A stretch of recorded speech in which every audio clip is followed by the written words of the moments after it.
प्यारे बच्चों, आज हम विज्ञान विषय की कक्षा 7 की वर्कशीट नंबर 17 को पढ़ेंगे। इस वर्कशीट में उदासीनीकरण के क्या महत्व हैं, हमारे दैनिक जीवन में उदासीनीकरण की क्या उपयोगिता है, उसके बारे में बताया गया है। देखिए, कभी कभी आपने अधिक खाने के कारण अम्लता से पीड़ित हुए होंगे, यानी कि खट्टी डकारें आती हैं, हमें पेट में जलन सी होती है। आप अपने परिवार के सदस्यों से भी पूछ सकते हैं।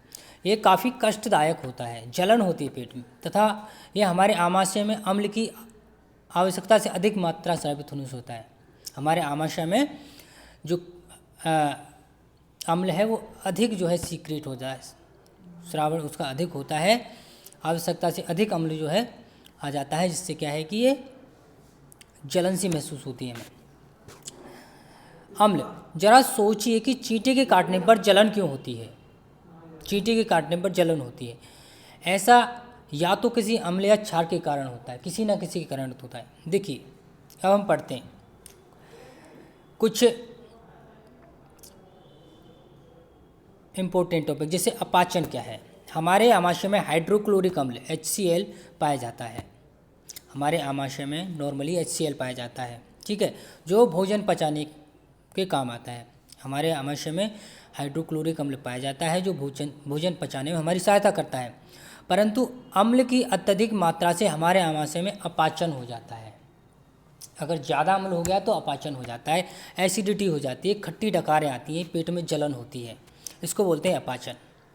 इसके बाद बात करते हैं चींटी के डंक की। चींटी के डंक में फॉर्मिक अम्ल होता है। कौन सा अम्ल होता है? फॉर्मिक अम्ल होता है। चींटी के डंक में फॉर्मिक अम्ल होता है। जब चींटी काटती है तो त्वचा में अम्ल डाल देती है। क्या? फॉर्मिक अम्ल डाल देती है, जिससे जलन होती है हमें। क्या होती है? जिससे दर्द होता है, तेज और जलन सी होती है। इसके बाद बात करते हैं मृदा की स्थिति की। मृदा की क्या स्थिति है? रासायनिक उर्वरकों का अत्यधिक प्रयोग करने से। देखिए, किसान लोग क्या करते हैं कि अधिक पैदावार लेने के लिए बहुत सारे रासायनिक पदार्थों को मिट्टी में मिला देते हैं। अंधाधुंध रूप से मिट्टी में रासायनिक पदार्थ आवश्यकता अनुसार, आवश्यकता से ज़्यादा जो है रासायनिक पदार्थ मिला देते हैं, जिससे क्या होता है, मिट्टी या तो अम्लीय अधिक हो जाती है, क्षारीय अधिक हो जाती है। यानी कि उसके अंदर या तो अधिक अम्लता हो जाती है या क्षारीयता ज़्यादा हो जाती है। यदि मृदा अत्यधिक अम्लीय अथवा क्षारीय हो तो पौधों की वृद्धि अच्छी नहीं होती है। अगर मृदा में ज़्यादा उर्वरक भी यूज किए जाएँ तो या तो अम्लीय हो जाएगी मृदा या क्षारीय हो जाएगी, आवश्यकता से ज़्यादा। अगर आवश्यकता से ज़्यादा अम्लीय या क्षारीय मृदा है तो वहाँ पौधे भी अच्छी तरह से वृद्धि या ग्रो नहीं कर पाएंगे। इसके बाद बात करते हैं कारखानों के अपशिष्ट की। अनेक कारखानों के अपशिष्ट यानी कचरे में अम्लीय पदार्थ होते हैं। यदि ऐसे अपशिष्ट पदार्थों को सीधे ही जलाशयों में बहने दिया जाए तो मछली और अन्य जलीय जीवों को अम्ल नष्ट कर सकते हैं, ठीक है। ये उपरोक्त चारों 1, 2, 3, 4 ये उपरोक्त चारों अवांछित और नुकसानदायक है, अतः इन सभी का उपचार आवश्यक है। इनका उपचार कैसे होगा? देखिए, सबसे पहले अपाचन का उपचार कैसे होगा। अपाचन के कारण स्रावित अम्ल, अपाचन के कारण स्रावित अम्ल, अपाचन के कारण स्रावित अम्ल की अधिक मात्रा को उदासीन करने के लिए हम प्रति अम्ल लेते हैं। क्या लेते हैं? प्रति अम्ल, एंटासिड, जिसको एंटासिड बोलते हैं। तो एंटासिड यानी प्रति अम्ल एक दुर्बल क्षार होता है। क्या होता है? दुर्बल क्षार, वीक जो होते हैं, जिसको दुर्बल बोलते हैं, ठीक है। उदाहरण के लिए दूध या मैग्नीशियम, यानी इसको बोलते हैं मिल्क ऑफ मैग्नीशियम, जिसमें मैग्नीशियम हाइड्रोक्साइड होता है। दूधिये मैग्नीशियम में क्या होता है?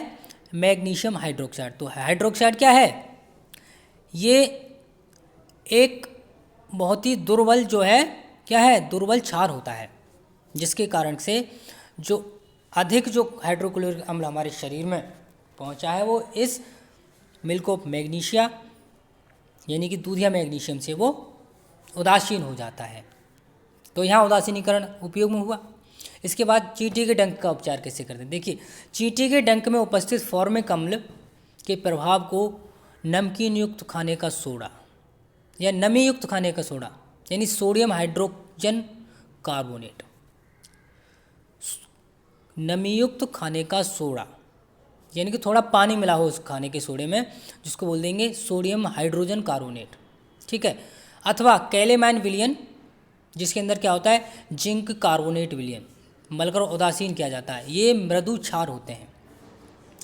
तो खाने का सोडा भी क्या है, क्षार है, और कैलेमाइन विलयन भी क्या है, मृदु क्षार है। तो फॉर्मिक अम्ल चींटी के डंक में क्या होता है, फॉर्मिक अम्ल होता है, उसको हम क्षार से क्या कर देते हैं, उदासीन। तो यहाँ भी उदासीनीकरण की आवश्यकता हुई।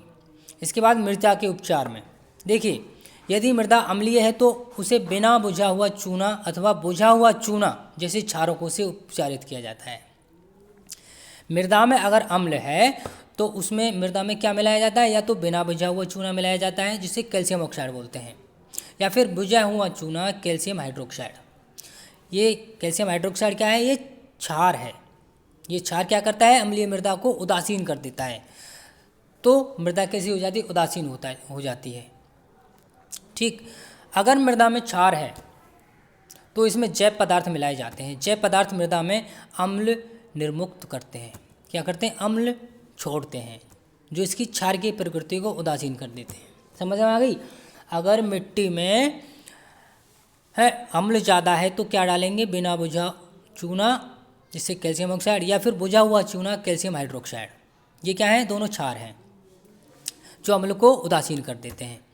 अगर मृदा क्षारीय है तो इसमें क्या डालेंगे, जैव पदार्थ मिलाए जाते हैं, क्योंकि जैव पदार्थ के अपघटन से अम्लीय पदार्थ का निर्माण होता है, यानी अम्लों का निर्माण होता है, अम्ल निकलते हैं उनसे, जैव पदार्थों से, ठीक है। जिससे क्या होता है, वो क्षारीय मृदा है वो उदासीन हो जाती है। इसके बाद हम बात करते हैं कारखानों के अपशिष्ट का उपचार कैसे करते हैं। कारखानों के अपशिष्ट को जलाशय में विसर्जित करने से पहले क्षारकीय पदार्थ मिलाकर उदासीन किया जाता है।